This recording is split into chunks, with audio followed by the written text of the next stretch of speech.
Well, let's return now to the war in Ukraine. And authorities on the ground say Russia launched 479 drones in an overnight attack, one of the largest assaults since the war began. Well, let's talk now to the former president of Ukraine, Petro Poroshenko. In terms of what happened last night, what has the impact been? Look, this is not the first attack on Kiev, and unfortunately not the last. During this week, this is the third attack with a record high number of the Russian attack drones. This is not only 479 attack drones, but also 20 cruise missiles and ballistic missiles. Every single day we're paying a price for the innocent and civilian victims. This night, starting at 11:30 p.m., the blast for the attacking drones was right in front of my house. I see that. That is impossible to sleep.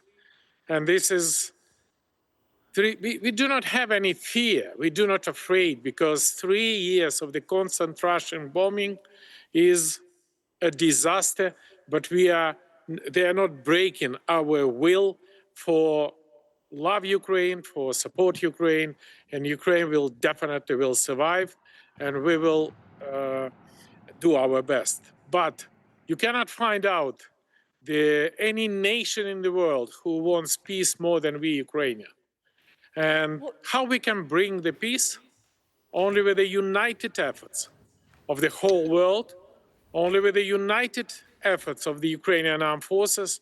And we should think that stop treating the peace as Ukraine must chase alone. It must be a collective decision, and the assistance for Ukraine is not a charity, neither from Great Britain, not from US, not from the NATO. This is the investment in the Ukrainian, in the European security and in the global security, undoubtedly. Petro, what do you think the impact of this latest round of attacks will be on the peace negotiations? Look, I have an experience to fight with Putin for 5 years during the different peace process. And I can assure you, Putin do not want the peace. And Putin do not understand English, Russian, or any other languages. He understands only language of strength.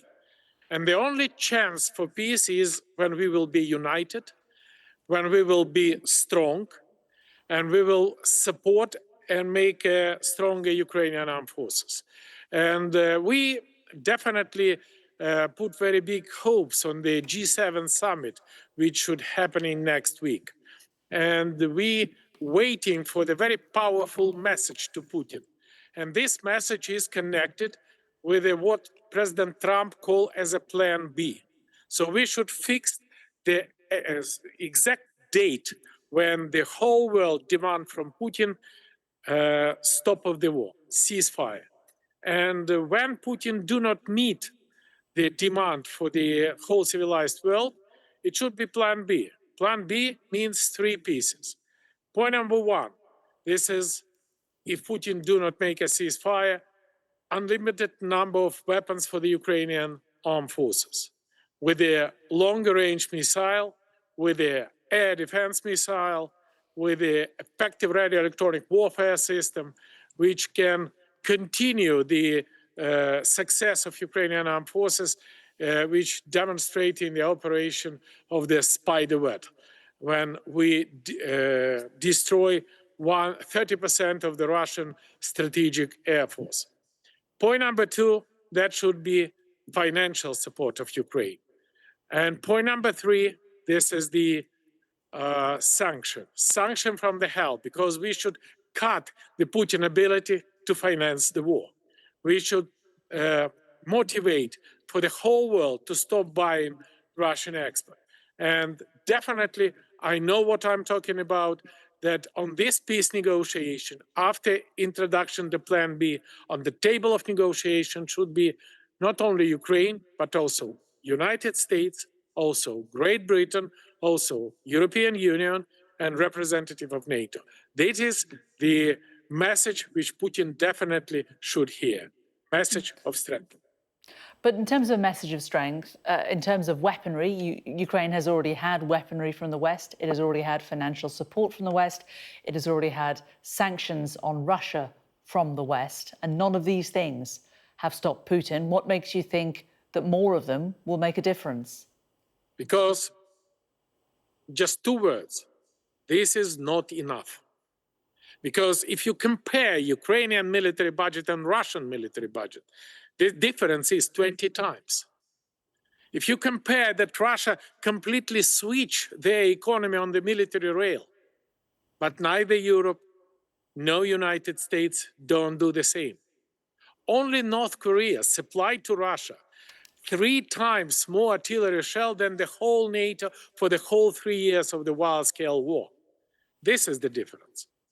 Our cities every night attacked by Iranian attacking drone Shahed.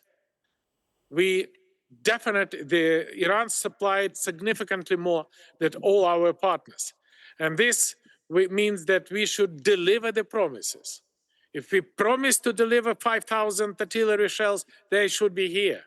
We don't need your soldiers now. We need your soldiers as a boots on the ground in the framework of the coalition of willing only after the ceasefire. But now we are fighting here for the whole Europe. And this is the big mistake, by the way, then anybody think that United States or United Kingdom is too far from Ukraine. Believe me, this is just, 8 minutes of the missiles flight. And nobody knows if we do not stop Putin in Ukraine, where and what price we should pay to stop them somewhere in Europe.